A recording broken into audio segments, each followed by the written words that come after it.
بسم الله الرحمن الرحيم الحمد لله رب العالمين والصلاة والسلام على نبينا محمد وعلى آله وأصحابه أجمعين متابعين بإحسان ليوم الدين أما بعد. So the last time we were here, we started talking about the entering Jannah itself. So we're dividing into different sections. So today we're talking, well, last week we started talking about entering Jannah. And the different groups of people who are going to enter Jannah, who's going to enter first, those who are entering without any reckoning, without any punishment. And then, did we talk about the people who have equal, actually those who were here, did we talk about the ones who had equal hasanat and sayyat? No, not yet. We didn't talk about those. Those the one are going to be on the Araf. The Araf, okay, good. So we'll start with those. So just to recap, when it comes after the people have crossed the Sirat, okay, so the Sirat is the bridge over Jahannam, and those that have not fallen into it, from the Muslims who have crossed the other side, those will fall into two categories. And then we have a third category. So essentially Muslims who are going to enter Jannah can be divided into three categories. How many categories? Three categories, right? So the first ones who are going to enter without punishment. Or I should say without being punished in the hellfire. And the second category are those who have equal hasanat and sayyat. Which means a net is how much? 0, okay? So they don't have enough to enter Jannah, but there's nothing that would make them enter the hellfire. So those Allah subhanahu wa ta'ala described them in the Quran as al-A'raf, right? Ahl al-A'raf. So al-A'raf in the Arabic language is referring to something, like, that's when something is protruding, or is a bit of a higher ground. In Arabic, the rooster, right, has something on their head. In Arabic it's called, no, not beak. Beak is the mouth. It's called the urf in Arabic, right? Why? Because it's sticking out, right? So al-Araf has to do something that is, they might be on a mountain or whatever the case is. So those individuals, when we talk about them, Allah subhanahu wa ta'ala, He mentioned, and by the way, many of the scholars have differed, like Ahl Araf, who there are, there's 10 opinions. However, many of them go into each other. But the most, inshallah, correct opinion is that they're the ones who have equal hasanat and equal sayyat. And so they neither enter the hellfire, neither enter Jannah.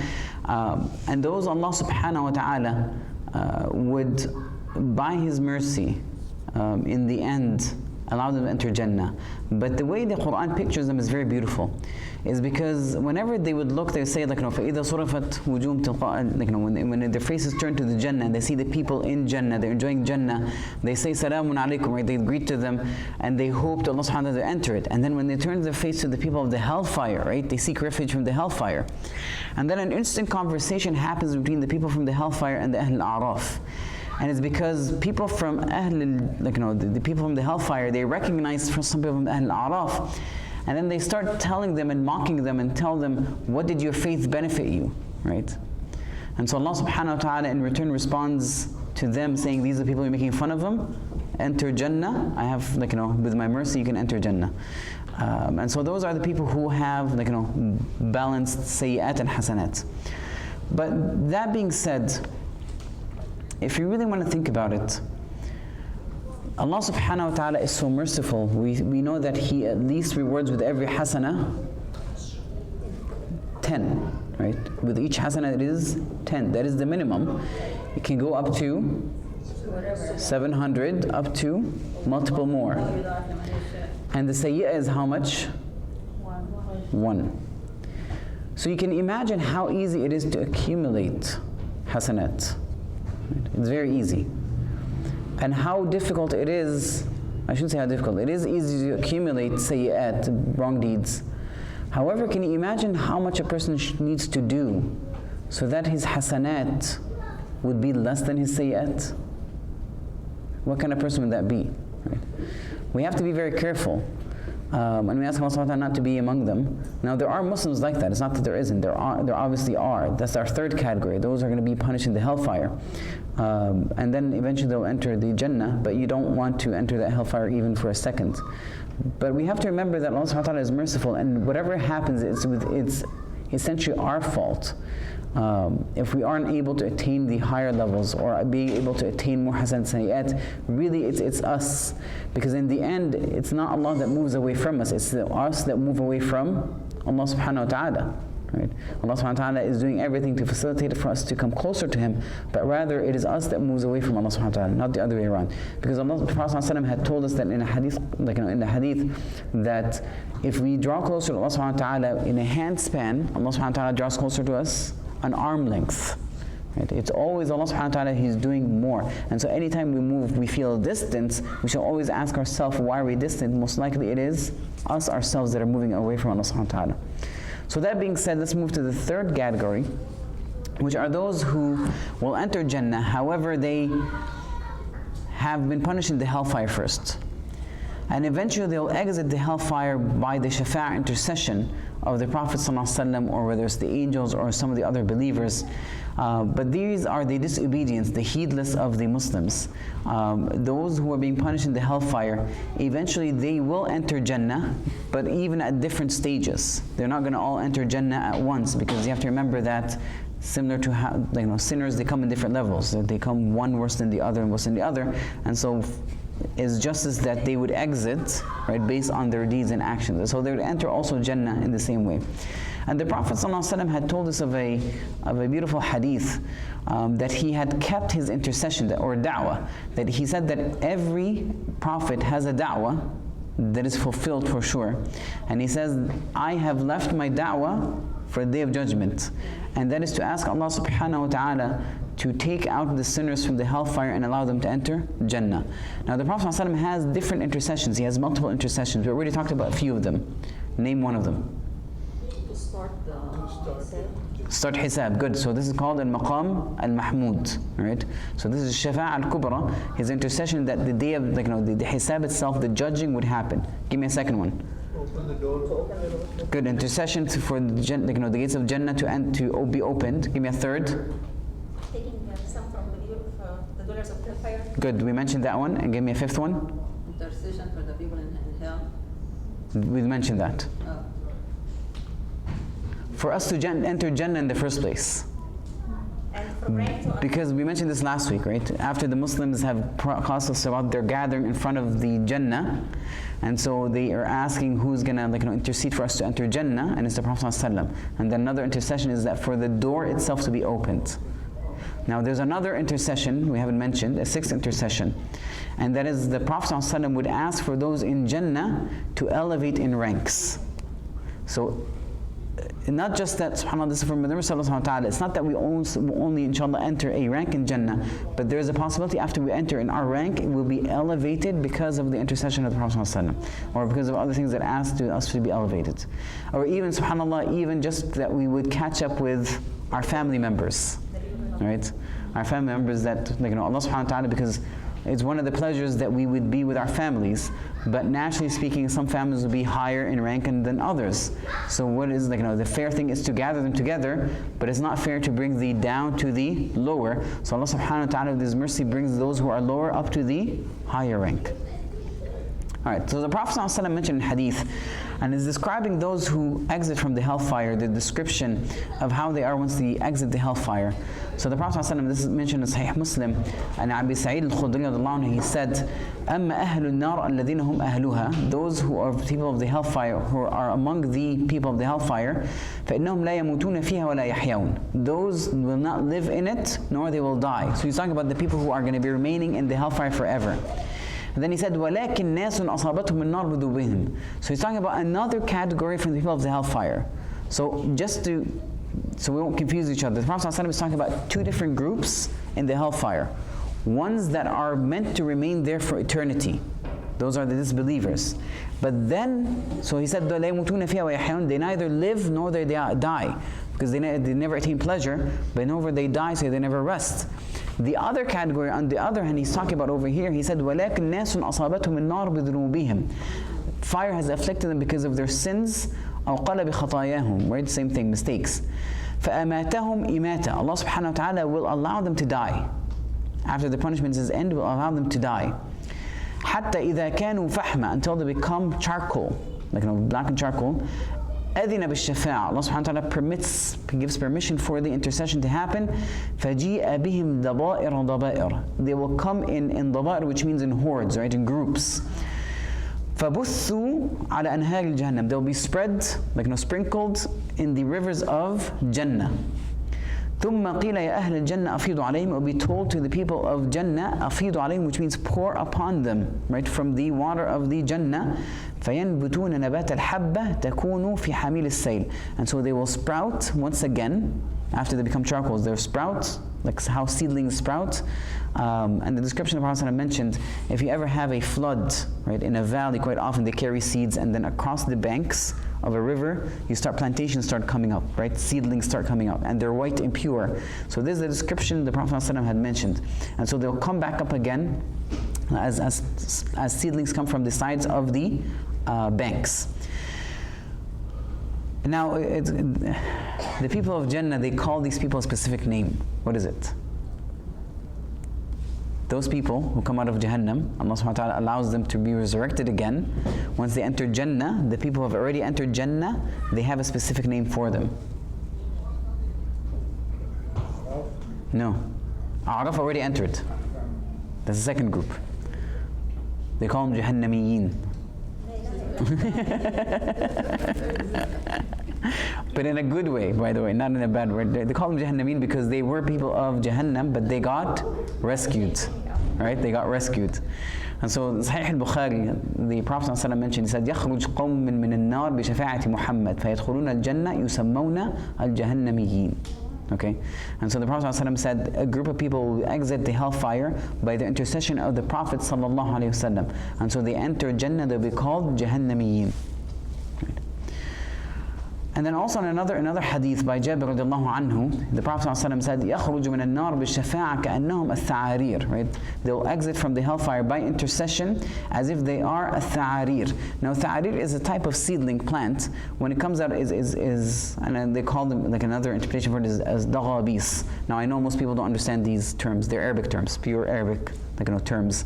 And they're all referring to seedlings. When they sprout, they're white, and it's just a comparison to when they were black charcoaled. Once the water is sprinkled on them, how do they sprout back again? They're almost pure as white, because an indication they have been purified. Because the point of the hellfire is what? Good, because we said nobody enters Jannah until they are pure. They're purified. In Sahih Muslim, in a long hadith, he says, حتى إذا فرغ الله من القضاء بين العباد. When Allah subhanahu wa ta'ala finishes judging between His slaves, and He wants with His mercy to bring out the people from the hellfire, He would order the angels to bring out from the hellfires those who did not associate anything with Allah subhanahu wa ta'ala, from whom Allah subhanahu wa ta'ala would desire to have mercy upon them. Whomever says La ilaha illallah. And so they would know them in the hellfire. These angels, when they look in the hellfire, they would recognize them. And the reason they recognize them is they يعرفونهم بأثر السجود, right? From the traces of the prostrations. Because the fire, the Prophet ﷺ mentioned this hadith, تأكل النار من ابن آدم إلا أثر السجود. So it eats everything up except the traces of worship. Now we worship Allah subhanahu wa ta'ala when we prostrate, and how many things? 7, right? So your forehead and your nose is 1. 2 hands, that is 3. 2 knees, that is? That's 5, right? And then your 2 feet, that is 7. So they're known, they can tell by this. The hellfire would eat everything except that, because of the nobility of the act of worship. Now this tells you that those people were, they were worshiping Allah subhanahu wa ta'ala. They were, they're doing their prayers, not that they were not.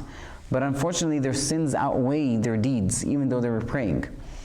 And so those individuals, the Prophet ﷺ had mentioned that Allah subhanahu wa ta'ala would tell the angels to bring them out. And so يَخْرُجُونَ مِنَ النَّارِ قَدْ امْتَحَشُوا, right? They'll come out from the hellfire, they're burnt, completely burnt. فَيُصَبُّ عَلَيْهِم مِّن مَاءِ الْحَيَاةِ. They'll be poured upon them from the water of life. فَيَنْبُتُونَ مِنْهَا. They'll sprout from it كَمَا تَنْبُتُ الْحَبَّةِ فِي حَمِيلِ السَّيْلِ. Similar to how a seedling would sprout out from the side banks of a flood. Now there's multiple hadith that mentioned like Allah subhanahu wa ta'ala would bring those people out in waves based on how much iman or good they have in their heart. And so the hadith of Jabir mentioned, he said, ثُمَّ تَحِلُّ الشَّفَاعَةِ, intercession will happen, and they yashfa'un, and so they will intercede. Intercede, do you know, intercession is clear. You know what intercession means? What does intercede mean? Shafa'a. I know, good, tadakhul, right? Interfere. Not interfere. Tadakhul in Arabic, I understand, like, you know, it can have that connotation, but you're not interfering. You're interceding on somebody's behalf. So you're asking Allah subhanahu wa ta'ala, oh Allah, can I please take them out of the hellfire? And the Prophet ﷺ would do this. And by the way, the Prophet ﷺ is not alone to have the shafa'ah. He's the first to have the shafa'ah, right? And then also the pious believers have a shafa'ah. The mujahideen have a shafa'ah.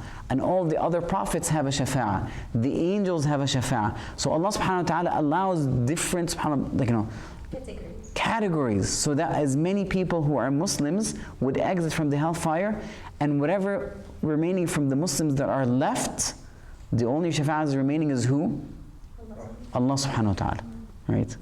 And those are essentially, you can think of the worst, right? They almost have nothing, and as described, they have what weighs this in the scale, you know, baby ants? Oh yeah. In Arabic, dhar, I know they translate it as atom, but really dhar, they never discovered the atom back there. Dhar is referring to the baby ants. How much do they weigh? Almost nothing, right? So it's just a resemblance. And so those people have only that much of faith and iman in their heart, they will still exit, right? But of course, after being punished in the hellfire. The shafa'a also for the walideen, also the parents have shafa'a. I said there's multiple shafa'at, right? I'm just saying, that's something mentioned in the Quran specifically. That's not shafa'ah. No, that's not shafa'ah. We talked about that already. So this is Allah subhanahu wa ta'ala, when people enter in Jannah, they will elevate the ranks of the family to the same status. Shafa'a also, you can look at it as an appeal. Yeah, it's very sometimes difficult to translate those in English. Yeah, intercession on somebody's behalf, right? It's almost like a request. Wallahu alam. All right, so these are the people who are going to come up from the hellfire, and ask Allah subhanahu wa ta'ala not, like, you know, to make us among either the, like, you know, make us among the first group. We don't want to even be from the second. We don't want to be from Al-Araf either. So you want to be from the first group, inshallah, the enter Jannah, like, you know, without any previous punishment. All right, now, the Prophet ﷺ, after all this, because we know, like, you know, different people coming from the hellfire, he described to us the last person that comes out from the hellfire. Okay. In a hadith, the Prophet ﷺ had mentioned, he said, and there's this conversation that happens between that individual and Allah subhanahu wa ta'ala. So the Prophet ﷺ said, إِنِّي لَأَعْلَمُ آخِرَ أَهْلِ النَّارِ خُرُوجًا مِنْهَا وَآخِرَ أَهْلِ الْجَنَّةِ دُخُولَ الْجَنَّةِ. He says, I know the last person who would exit the hellfire and the last person who would enter Jannah. He said, a man that would exit, right, يَخْرُجُ مِنَ النَّارِ حَبْوًا, right, will come out of the hellfire crawling. فَيَقُولُ اللَّهُ لَهُ, like Allah subhanahu wa ta'ala will tell him, اذهب فَادْخُلِ الْجَنَّةِ, go and enter Jannah. So of course everybody has already entered before him. He's the last person to enter Jannah. And he'll tell him, go enter. And once he enters, فَإِذَا دَخَلَ الْجَنَّةَ فَيَأْتِيهَا, he will come to it. فَيُخَيَّلُ إِلَيْهِ أَنَّهَا مَلْأَ. He'll be, like, you know, he'll imagine, or it'll be imagined to him that it's full, right? So he will go back to Allah subhanahu wa ta'ala and he will say, Ya Rabb, I found it, like, you know, full, there's no space for me, like I'm the last person to enter. And most people, I guess, don't ride buses anymore, right? If you work in New York? How crowded are the buses? Crazy. Not really? I remember when I used to ride buses, like, we were hanging off the bus, right? Yeah. We're like, there's no space for us, so we have to catch. On the top too. And so you can imagine trying to enter a space and you can't find, like, you want to enter, like this is your, and you can't find a space, you feel blocked, right? So you can just try to imagine the feeling. This person enters Jannah and he feels there's no space for them left, and so he comes back to Allah subhanahu wa ta'ala and says, Ya Rabb, I entered and it's just full, there's no space for me left.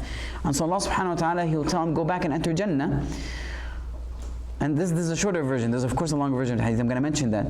And say he'll enter Jannah. He'll like, you know, enter Jannah, and you'll have لَكَ مِثْلَ الدُّنْيَا. You will have similar to the entire world. وَعَشْرَ أَمْثَالِهَا, and 10 like it.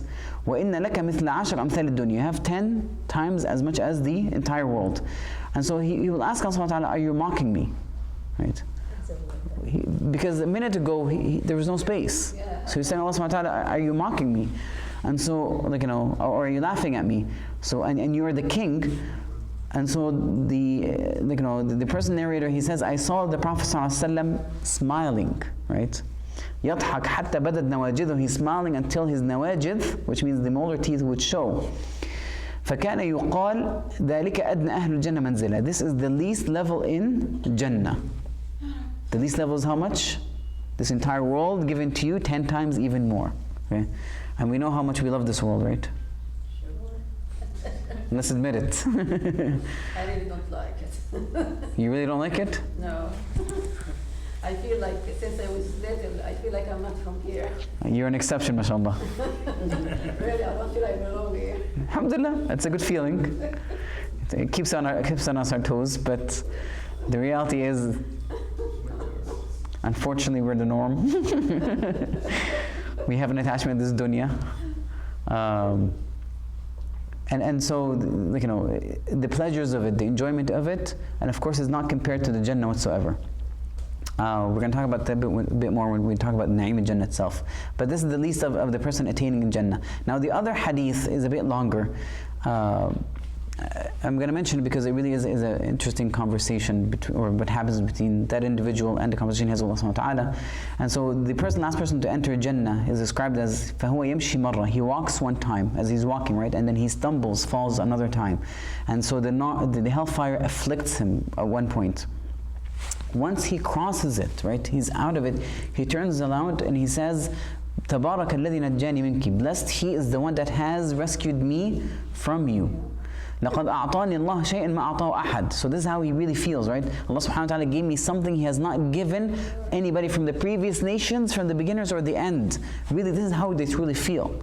You can imagine a person when they, like, when they're rescued from something horrifying, something that they feel is their, they might be their eternal life, and all of a sudden, they're rescued from it. You can feel the happiness, and so to him, he really feels that way. He says, "I've been given something no human being from the beginning or the end has ever been given." And so Allah subhanahu wa ta'ala, once he exits, he will elevate a tree for him, right, at a distance. And we haven't talked about the trees of Jannah, but this is a tree, at the distance. And so he will tell Allah subhanahu wa ta'ala, "Oh Allah, Ya Rabb, idnuni min hadhihi shajara, li'astadilla minha." Get me closer to this tree so that I would, be underneath its shade. He came out from the hellfire, right? I just need some shade, put me underneath that tree. وَأَشْرَبُ مِن مَائِهَا, and drink from the water around it. And so Allah subhanahu wa ta'ala would tell him, "Ya ibn Adam, O son of Adam, لَعَلِّ إِنْ أَعْطَيْتَكَ سَأَلْتَنِي غَيْرَهَا." He would say, "Son of Adam, perhaps if I give you this, you might ask me for something else." Right? And so he would say, "La ya Rabb, oh Allah, I won't." Right? وَيُعَاهِدُهُ أَلَّا يَسْأَلْهَا, and he promises him, "I will not ask you anything else."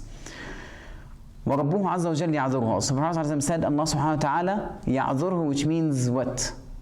Excuses him. Okay? لأنه يرنا ما صبر عليه, because he excuses him because he sees what he cannot be patient with. Okay, so, something so beautiful, I can't hold myself. So he's something that he can't be patient with. So he brings him closer to it, so he enjoys the shade, and he drinks from its water.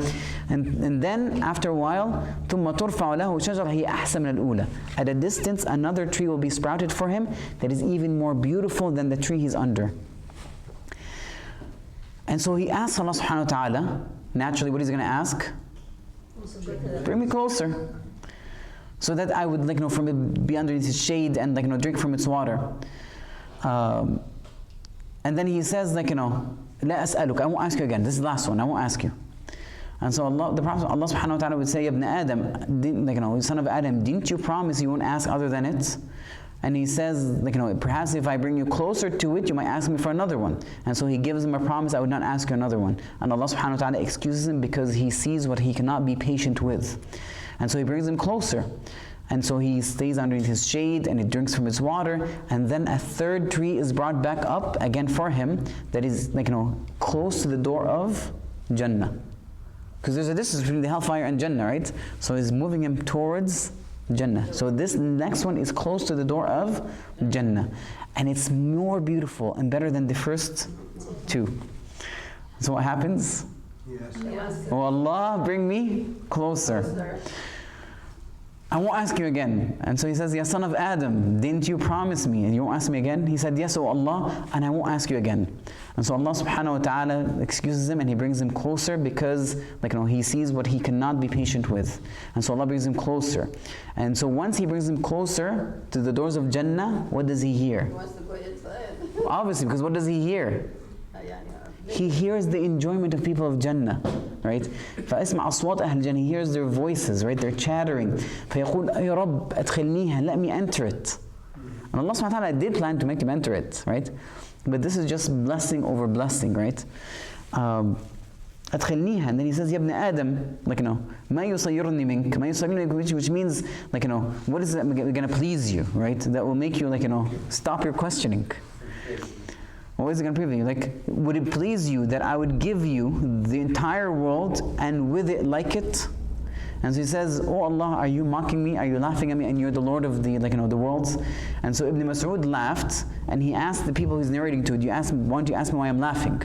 And so they asked him, he said, because the Prophet ﷺ, when he was narrating this hadith, also laughed. Now this tells you something important. How keen the companions were transmitting exactly what the Prophet ﷺ did. Right? And so some narrations, subhanAllah, this is called the musalsalat. Quite often there's a pattern that happens in the hadith. Right? For example, al-musalsal bil-mahabba, right? And there's a specific hadith that is called the chain of mahabba, which means loved. Because the Prophet ﷺ had told the companion, Inni uhibbuk, right? I love you, so say so and so. And so that Sahabi told another tabi'i, I love you. The Prophet ﷺ said, I love you, and he told me this. And that until this day, by the way, is being passed on, right? It's called the musalsal bil-mahabba. And so sometimes there's unique chains like that.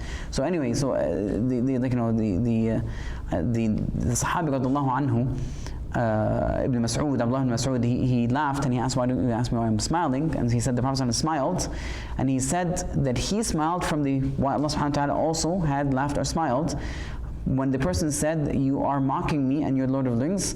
And so Allah subhanahu wa ta'ala responded, he said, Inni la astahzi'u minka, I'm not mocking you or making fun of you, walakinni ala ma asha'u qadir. But whatever I desire, I am able to do. Right, so essentially, I can give you this world and 10 like it, there's no problem. And so this connects with the other hadith that, he's saying there's nothing in it. So you combine, many of the scholars had combined both hadiths to discuss that issue. That's true. We're talking about mazid, inshallah, what it is. Excuse me. Is that what's happening right now? Is that after we went on the sirat? This is after passing the sirat, because the sirat is on top of Jahannam, right? We already talked about that. This is crossing the sirat, this is after the sirat. And we talk about there's a land people are going to stay at, and there's judgment going to happen between them, qasas, to purify their hearts so that they will be brothers in Jannah, no animosity, no hatred. And then we talked about the first wave entering Jannah, and the second group of people, and these are the final group of people entering Jannah. So this ends the topic of addressing entering of Jannah. The next part has to do with the description of Jannah itself. Right, Sifatul Jannah, and to be honest, obviously there's a lot of descriptions, so we're going to have to go over a couple of classes going through this. Yes. When you say last person, it's literally last person? Literally last person. No, literally last person entering Jannah. Because you can imagine there is the worst human being in the world, right? They do exist, right? Perhaps. Who said la ilaha illallah? Not that this believer. No, he's a believer. Right. He has to say that in Allah. Right. However, obviously he has done nothing good in his life. Nothing good. Yes. Are there any hadith or anything like specific sins that will not be purified by qatl al-nafs? Are there, or is it whatever regardless of their having zar darratina? There's nothing, no sins that will not be purified by the hellfire? All sins are purified by hellfire. If it doesn't purify, what else purifies? Only for Muslims. But it's only for Muslims, you're right. He only purifies the Muslim. Yes. Because, okay, sorry, don't mean to cut you off. Because you remember what's going to happen essentially, right? Allah subhanahu wa ta'ala is just, and everything will be equated. So part of the deal is those, for example, you have stolen their money or if you've killed them, they'll take from your hasanat. So they'll be elevated. If you don't have hasanat because you're so bad, you're going to carry from their sins. And then you're going to be punished in the hellfire because you're broke. And so this is one of it. Now, of course, Allah subhanahu wa ta'ala, we know is this is the day of judgment. This is everything where justice is established. We try to establish justice in this world, but the reality is this world was never created to fulfill or establish complete justice. It does not happen. Complete justice happens in the hereafter. And I hope that addresses your question kind of quickly. Okay. So, and Mizan happens after the Sirat? No. You missed a few halaqas, Sheikh. Mizan first. All right, let's go through the order, right? No, first, even there's stuff before the Mizan. There's the kind of like it's called like, No, I don't want to put you, I said all right. So, okay, so Mizan, after the Mizan, there's the books. You get your books. Actually, no, the books first, you get the books, and then the Mizan. And then after the Mizan, there's the Sirat. And then after the Sirat, there is the, the Qantara, where, things are settled. And then after that, there is entering the Jannah. Wallahu a'lam. That is, which means crossing Jahannam. That's the Sirat. That's crossing the Sirat. Yes. We discussed all that. This is crossing the Sirat. وَإِن مِّنكُمْ إِلَّا وَيَرِدُهَا, which means you... Exactly, because we're crossing above Jahannam, which means you're presented over Jahannam. ثُمَّ نَنَجِّي الَّذِينَ اتَّقَوْا مِنْهَا, right? So those who have taqwa, they'll be secured from it, which means even when we talk about it, they'll be crossing at different paces. So some will cross at the speed of eyesight, or a speeding of a flashing light, and so forth. Yes? What did we say the Hawd was before? Hawd was, okay, so the Hawd of Al-Kawthar and the other prophets, there's a dispute between the scholars whether it's before the Sirat or after the Sirat. Wallahu a'lam, I think it's most likely after the Sirat. They were saying there will be people who are coming the signs of wudu on them, and then Prophet Muhammad will be happy to see them, and then after that the angels will say, no, they didn't do what they're supposed to do. And I said, أحدثهم من بعدك. You have no idea what they have done. So they'll be kept away from it, or even maybe sometimes dragged back to the hellfire. Wallahu a'lam. Although they... Well, At least the stages, yeah, it's true. But some people, even when they pass the stage, it's based on their deeds. But once you settle on the other side and you settle all the disputes, some people might end up losing their hasanat. Right? So they're dragged back to the hellfire. Although Prophet Muhammad knows them by the wudu, That is true. He knows they're Muslims. They still praying as well. But this is a sign that they're Muslims. Yeah, it's a sign that they're Muslims, yes. And he wants to give them drinks, but they stop them right there. Yes. they imitate. Too bad. Tayyib, I think I'm going to have to stop the questions. I think I'm going to have to stop the questions because we're moving back to halaqat that have been mentioned. Right? Just what you... And I won't be able to finish in time. Yeah, Dr. Ahmed. Yes. Just a question about the how. Yes. Say from whatever little bit knowledge I know, I think it's after the Salah, because people will be so thirsty, so... That's the opinion of those who said that it's after the Hawd. But the reality is scholars differed upon it. I believe in that. Yeah. It will be after the Salah. So the reality is the scholars differed about it, and they all have evidences for it, before or after, but many of them say it is after. And it makes sense to a lot of people that it's after, Wallahu a'lam, but you cannot affirmatively say, right? We're just saying that inshallah it's after. All right, let's start, at least beginning of description of Jannah, okay? No. So let's start with the description of Jannah. So before we start the description, we have to understand no matter how much we describe it, okay? It's beyond any description, and it's beyond any imagination we can ever imagine. Because even the Prophet ﷺ said, فِيهَا مَا لَا عَيْنٌ رَأَتْ وَلَا أُذُنٌ سَمَعَتْ وَلَا خَطَرَ عَلَى قَلْبِ بَشَرٍ. In it there is neither what a person has ever heard of or even thought about, either seen or heard or even crossed their heart, which means even their imagination.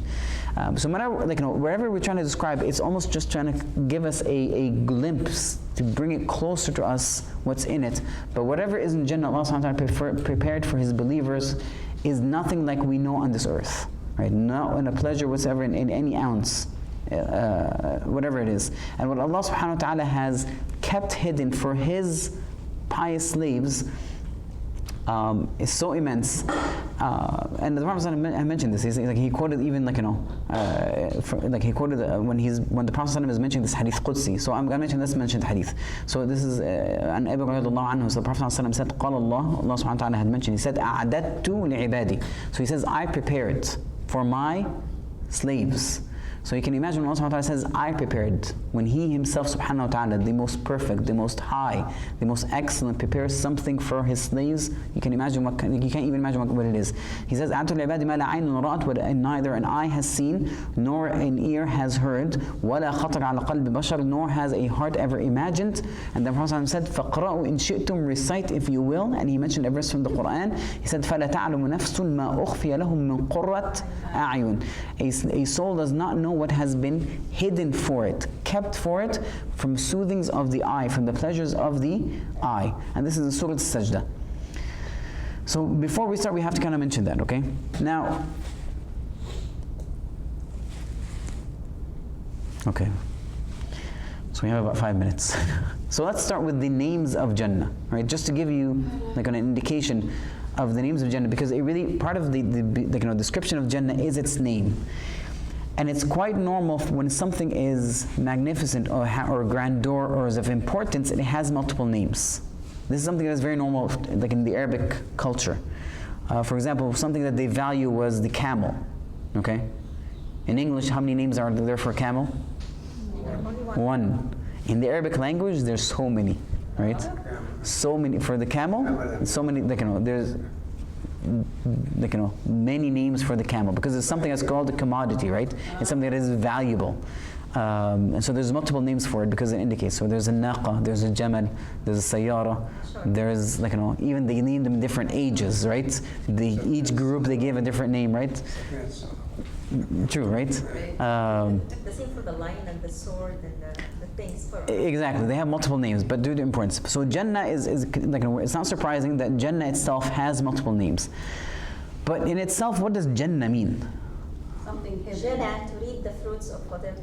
No, Jannah, not Jannah. Something hidden, right? Jannah is referring to something that is hidden, right?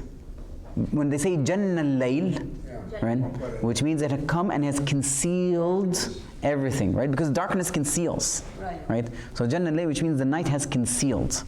So Jannah comes from the Arabic word that has to do with something that is concealed, and quite often it's referring in Arabic they call it bustan, right? A bustan is called a Jannah, right? In the Quran, when they say Ashabul Jannah, إِذْ أَقْسَمُوا لَيَصْرِمُنَّهَا مُصْبِحِينَ. So Ashabul Jannah, the owners of Jannah. It's not referring to the Jannah of the hereafter, but it's called Jannah. It's a garden, and it's called a Jannah when whatever is inside is hidden by so many trees from the outside. It's almost like a natural barrier, okay? So it's barricaded, it's hidden. So what's inside is hidden because of how many trees from the outside. So whenever it's hidden, it's called a Jannah. Of different types, by the way, not just one type, different types. So from the different names of Al-Jannah, and quite often they are in terms of description. Okay, so there's about 10 that I've kind of usually mentioned in the Quran. So one is Jannat al-Khuld, right, and it indicates a part of the description of Jannah. So Jannat al-Khuld, al-Khuld in Arabic means what? Eternal, good, eternal, everlasting. And this is mentioned in the Quran, right? ذَلِكَ خَيْرٌ أَمْ جَنَّةُ الْخُلْدِ الَّتِي وُعِدَ الْمُتَّقُونَ. Good. So this is سُمِّيَتْ بِذَلِكَ لِأَنَّ الْخُلُودَ أَهْلَ أَهْلِهَا فِيهَا. So the people in it are going to be eternal, right? They're going to remain there for eternity. And by the way, sometimes when we translate things from Arabic to English, you might think that they're the same, but in the Arabic language, it has an extended meaning, right? So over here, al-khuld means that it is eternal. All right, so the next one is Jannat al-Ma'wa. Yeah. Okay, al-Ma'wa, which means what? Abode. Right. Abode. Ya'wi, right? Ya'wi ila shay, which means to draw back to it, right? When Allah subhanahu wa ta'ala said, عندها جنة المأوى, right? When he's talking about Sidr al-Muntaha, عند جنة المأوى. Wal-Ma'wa comes from awa, right? Awa, which means to protect, to bring in, right? ضم إلى مكان, right? To bring into a place, to conceal it, or to kind of take it in, and you're remaining in it. So it's called al-ma'wa. All right, جنات عدن. Yeah. And Right, that's another third name. عدن. عين. عدن. جنات عدن التي وعد الرحمن. Right? عباده بالغيب. So جنات. So in the Arabic language.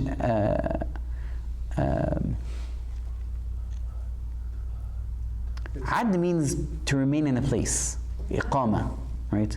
So it's a place of remaining. Yeah, permanent. Okay. Stay. So it has, in the Arabic language, by the way, they have different dimensions to things, right? Because when you remain in a place, doesn't mean you have to be eternal, okay? Does not have to necessarily mean eternal, but khalidin means eternal. But also yakhlud means to remain constant in a place. So it's just giving you different dimensions of the meanings, okay? So adn over here because they're remaining in it. A fourth one is Jannat al-Na'im, pleasures, right? Because in it there are pleasures. Allah subhanahu wa ta'ala said, إِنَّ الَّذِينَ آمَنُوا وَعَمِلُوا الصَّالِحَاتِ لَهُمْ جَنَّاتٍ النَّعِيمِ.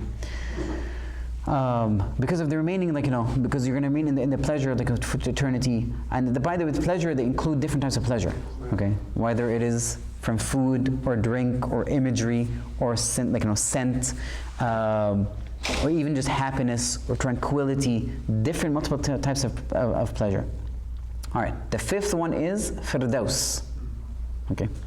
the top of the. Yes. So I'm going to talk about two different things because sometimes they're saying, is this a name of Jannah or a specific part of Jannah? Oh. Okay. Allah subhanahu wa ta'ala said, أُولَئِكَ هُمُ الْوَارِثُونَ الَّذِينَ يَرِثُونَ الْفِرْدَوْسَ هُمْ فِيهَا خَالِدُونَ. So Firdaus in the Arabic language, by the way, means bustan, means garden. However, it's a specific garden, it has intertwined trees. So it's a specific description of a garden. It's intertwined trees. And so is it a place, like as a rank, or is it a general term? So it's both. So Firdaus can be referred to the entire Jannah because of the intertwined trees, but it also can be referring to the specific place in Jannah, which is the highest place in Jannah, which right directly above it is the throne of Allah subhanahu wa ta'ala. All right, a sixth name is Dar al-Salam. Why is it called Dar al-Salam? Peace, because the people there would say peace to each other. Good. There's 4 reasons, by the way. That is one of them. Yeah. There's 4 reasons. One of them is that they greet one another, they say, Peace is the one you right. want. The first one is called Dar al-Salam because لأنها سليمة من المنغصات والمكدرات. It's safe from any well, no, I don't want to say turbulence. And From any impurities that would bring any sort of reduction in pleasure, that would cause any harm, right? It just protected from all those things, okay? And then the other reason is that it's the Darullah Azza wa Jal. And one of the names of Allah subhanahu wa ta'ala is As-Salam, right? This is why it's called Dar al-Salam. The third reason is Sumid al-Salam because of the greetings, the tahiyya, it's a salam, right? Tahiyatum fiha salam. And the fourth reason is because even their speech is salam, which means it's good, right? Because there's la laghun fiha wala ta'thim, right? Even the way people speak in Jannah, it is like, you know, you can never feel like, you know, you're secure from any sort of foul language, for any foul speech. So it's called Dar Salam. That's 4 reasons. It's called Salam. All right, the 7th. That's true. Ghurfa. That's true. That's one of the names. But I'm going to mention the one for that. Dar al-Muqama. Okay, so Dar al-Muqama, which means Iqama, which means you're going to stay there. A different language. And the 8th is al-Husna, right? لِلَّذِينَ أَحْسَنُوا الْحُسْنَى وَزِيَادَةً. And so the interpretation of the Sahaba, the Husna is Jannah, right? Muqam, which means their abode, where they're going to remain. It's called Iqama, your residence. Wouldn't it be the same? No, in Arabic language it has different. So Iqama, which means you're residing. So as opposed to traveling, you're not moving anywhere. Right? So it's just giving it different dimensions of the meaning. Wherever you are, you're not traveling. Exactly. This is your home, right? Yeah, you reside. Yeah. So Tal Muqama. And we mentioned al-husna, right? Yeah, we just mentioned al-husna.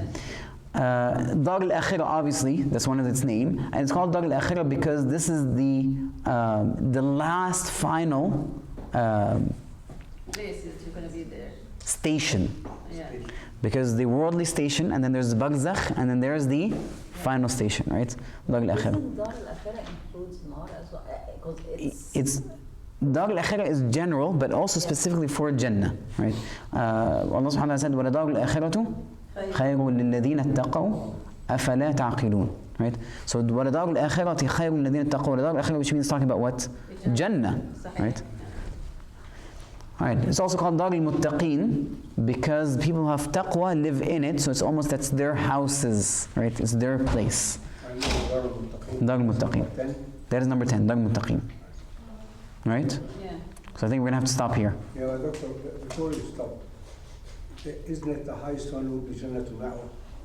Because in Surah Al-Najm they say, and there Jannatul Ma'wa, استكشف السدرة. No.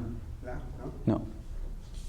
It's called Jannat al-Ma'wa because I have to remember, so this is talking about the Isra al-Mi'raj when he saw the Sidra, the tree, but that is at the Jannah. It's not talking about the elevation of the Jannah. It's close to the Jannah. So it's describing the Jannah. It's called Jannat al-Ma'wa. So it's the description for the entire Jannah.